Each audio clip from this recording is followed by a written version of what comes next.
നമസ്കാരം. നമ്മുടെ തിരുവനന്തപുരം റെയിൽവേ സ്റ്റേഷനിൽ വലിയ രീതിയിലുള്ള വികസന പ്രവർത്തനങ്ങൾ നടക്കുകയാണെന്ന് എല്ലാവർക്കും ഇപ്പോൾ അറിയാമായിരിക്കും. എസ്പെഷ്യലി നമ്മുടെ ഈ ചാനൽ ഫോളോ ചെയ്യുന്നവർക്ക് കൃത്യമായിട്ട് അതിനെക്കുറിച്ചിട്ടുള്ള ഒരു ഐഡിയ ഉണ്ടാവും. ഒരു 3 മാസങ്ങൾക്ക് മുമ്പ് നമ്മളൊരു അപ്ഡേഷൻ വീഡിയോ ചെയ്തിരുന്നു, എന്താണ് പ്രധാനമായിട്ട് വന്ന മാറ്റങ്ങൾ എന്നതിനെക്കുറിച്ച്. ഇന്ന് നമ്മൾ അതിൻ്റെ ഒരു പുതിയ അപ്ഡേഷനാണ് ചെയ്യാൻ പോകുന്നത്. വ്യക്തമായ രീതിയിൽ ഇപ്പോൾ നമുക്ക് വർക്ക് ഏതുവരെ ആയിട്ടുണ്ട് എന്ന് കണ്ട് മനസ്സിലാക്കുക എന്നുള്ളത് തന്നെയാണ് ഇന്നത്തെ ഈ ദിവസത്തിൻ്റെ ഏറ്റവും പ്രത്യേകത. പ്രധാനമായിട്ടും ഈ പറഞ്ഞ ഒരു മുഖം മിനുക്കലിനോടൊപ്പം തന്നെ അനുബന്ധ സൗകര്യങ്ങൾക്ക് വേണ്ടി 495 കോടി രൂപയുടെ വികസനങ്ങളാണ് ഇവിടെ നടക്കുന്നത്.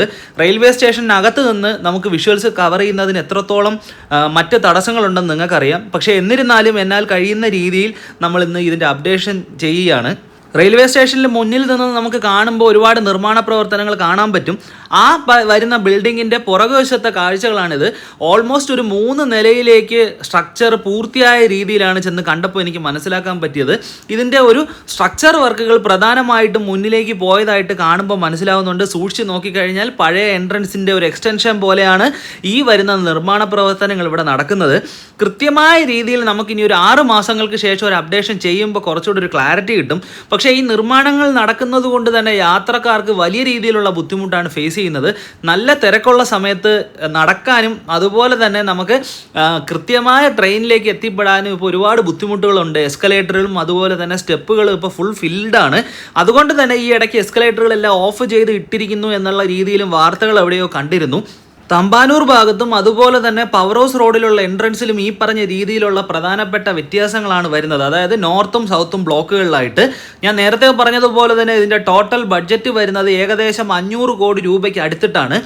RVNL അതായത് റെയിൽവേ വികാസ് നിഗം ലിമിറ്റഡും അതുപോലെ തന്നെ KRDCL കേരള റെയിൽ ഡെവലപ്മെൻറ്റ് കോർപ്പറേഷനും ചേർന്നിട്ടാണ് ഈ പറയുന്ന ഒരു പ്രോജക്റ്റ് ഇവിടെ ചെയ്തുകൊണ്ടിരിക്കുന്നത്.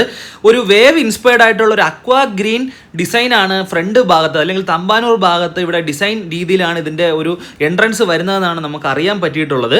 ഈ വരുന്ന ബിൽഡിങ്ങുകളിൽ പ്രധാനമായിട്ടും അടിസ്ഥാന സൗകര്യങ്ങളോടൊപ്പം തന്നെ ഒരല്പം ലക്ഷറിക്ക് മുൻതൂക്കം കൊടുക്കുന്ന രീതിയിലുള്ള കാര്യങ്ങളും ഉണ്ടാവുമെന്ന് അറിയുന്നു. അത് ടൂറിസ്റ്റുകളെ ഒരുപാട് രീതിയിൽ അട്രാക്റ്റ് ചെയ്യാൻ കഴിയുമെന്നും വിശ്വസിക്കുന്നു. ഇതിനകത്ത് റീറ്റെയിൽ സ്റ്റോറുകളുണ്ട്, ഹോട്ടൽസ് ഉണ്ട്, അതുപോലെ തന്നെ ആവശ്യമായ പ്രധാനപ്പെട്ട യാത്രാ സംവിധാനങ്ങളുണ്ട് തുടങ്ങി എല്ലാ രീതിയിലും അടുത്ത ഒരു 20 വർഷത്തേക്ക് ഉള്ള ഒരു പ്രോജക്റ്റ് മുന്നിൽ കണ്ടിട്ടാണ് ഇതിവിടെ നടക്കുന്നത് എന്ന് തന്നെയാണ് കണ്ടപ്പോൾ മനസ്സിലായത്.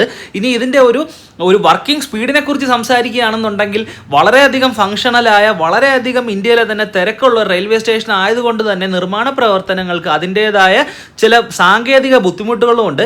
പക്ഷേ എന്നിരുന്നാലും തീരെ മോശം രീതിയിലല്ല നിർമ്മാണ പ്രവർത്തനങ്ങൾ മുന്നിലേക്ക് പോകുന്നത് എന്നാണ് കണ്ടപ്പോൾ മനസ്സിലാക്കാൻ പറ്റിയത്. നമുക്കിനി ഒരു 3 മാസങ്ങൾക്ക് ശേഷം വന്ന് ഇവിടുത്തെ കൂടുതൽ വിശേഷങ്ങൾ കണ്ട് മനസ്സിലാക്കാം. മറ്റൊരു ക്വാളിറ്റിയുള്ളൊരു കണ്ടന്റുമായിട്ട് അപ്പോൾ നമുക്ക് നെക്സ്റ്റ് വീഡിയോയിൽ കാണാം. താങ്ക്